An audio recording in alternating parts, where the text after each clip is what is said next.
Nail extensions কিভাবে আমি বাড়িতে রিমুভ করি। অনেকের অনেক কোশ্চেন থাকে যে আমি এত এক্সটেনশনস করি সেগুলো রিমুভ কি করে করি, নাকি সেগুলো অটোমেটিকই উঠে যায়। তো সবই বলবো আজকে এই ভিডিওতে, চলো শুরু করা যাক। এদিকে দেখো আমার একটা নখ কি বাজে হয়ে গেছে। অনেকেই জিজ্ঞাসা করতে যে কি লেগেছে নখের উপরে।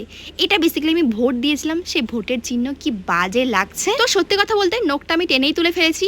আর গাইজ সত্যি একটা হাতে একটা নখ না থাকলে না যে হাতটা এতটাই বাজে লাগে যে কি বলবো। এই জন্য যখন আমার একটা নখ বাই চান্স উঠে যায় বা কোনোভাবে উঠে যায় তো আমি সব নখগুলো তুলে ফেলার ট্রাই করি, কারণ একটা নখ বাদ দিয়ে আমার হাতটা দেখতে এতটাই বাজে লাগে যে তোমরা হয়তো অনেকেই জানো। আর এইবারে কিন্তু নখগুলো খুব নরম হয়ে গেছিলো আমার, তো সব নখগুলো এমনি উঠে যাচ্ছিলো। বাট আমি এমনি কি করে নেলসগুলো তুলি আর তোমরাও কি করে বাড়িতে খুব ইজিলি নেল এক্সটেনশনস রিমুভ করতে পারবে, সো তাই জন্য রয়েছে আজকের ভিডিও। এদিকে দেখো আমি একটা বাটিতে গরম জল নিয়েছি, মানে উষ্ণ থেকে একটু বেশি গরম জল, তার মধ্যে দিয়েছি 1 প্যাকেট শ্যাম্পু। তুমি যে কোনো শ্যাম্পু ইউজ করতে পারো, কোনো চাপ নেই। আমি জাস্ট সবসময় এই ক্লিনিক প্লাস শ্যাম্পু আমি কেন ইউজ করি সেটা আমি জানি না। আর যেরকমটা আমি আগেই বললাম যে এবার এই নখগুলো কিন্তু জাস্ট আমার নর্মাল টাচ করলেই উঠে যাচ্ছে। আর আমি এখানে রিমুভের জন্য আমার নেলস দিয়ে প্রেশার দিচ্ছিলাম, বাট তোমরা এটা সবসময় ট্রাই করো না।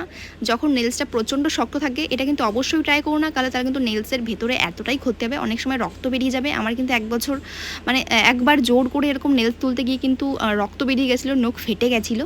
সো এরকম ভুলটা তোমরা অবশ্যই করো না। তোমরা এরকম জলের মধ্যে শ্যাম্পু গুলিয়ে নাও, তার মধ্যে তোমার হাতটাকে মোটামুটি 10 থেকে 15 মিনিট চুবিয়ে রাখো। দেখবা অলরেডি তোমার নেলসগুলো একদমই কিন্তু নরম হয়ে যাবে আর ইজিলি উঠেও আসবে, কোনো চাপ নেই।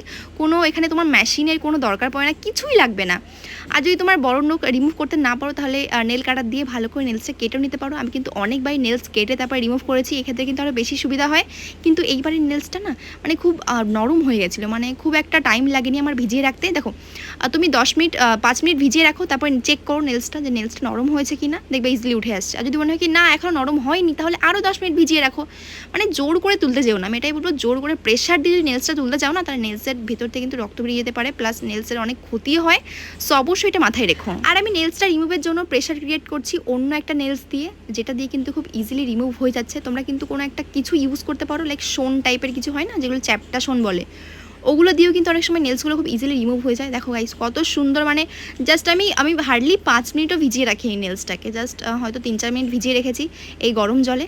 অ্যান্ড ভেজানোর পর অলরেডি কিন্তু আমার নেলসগুলো পুরো ইজিলি উঠে যাচ্ছে। অ্যান্ড একটা আঙুলের নেলসটা উঠাতে আমার খুব কষ্ট হয়েছে, মানে অনেক টাইম লেগেছে, কষ্টই হয়নি, অনেক টাইম লেগেছে। তো হ্যাঁ, ফাইনালি সব নেলসগুলো আমি খুব ইজিলি রিমুভ করে ফেলেছি। তোমরা কিন্তু এইভাবে খুব ইজিলি নেলসগুলো রিমুভ করতে পারবে।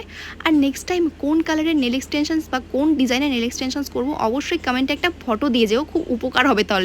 কারণ অনেকের না নেলস দেখে আমার পছন্দই হয় না। আর সত্যি কথা বলতে নেলসগুলো রিমুভ করার পরে হাতটা এতটাই সুন্দর লাগে যে কি আর বলবো। এবার ফোন ঘাটতে হোক, কিছু লিখতে হোক বা প্রোডাক্ট আনবক্সিং করতে হোক, এতটা কমফোর্টেবল, বাপরে বাপ। প্রত্যেকবার আমি একই জিনিস ভাবি যে আমি আর এক্সটেনশনস করবোই না, কিন্তু আবার কদিন পরে আবার নেল এক্সটেনশনস করতে ইচ্ছা করে। যাই হোক, থ্যাংকস ফর ওয়াচিং।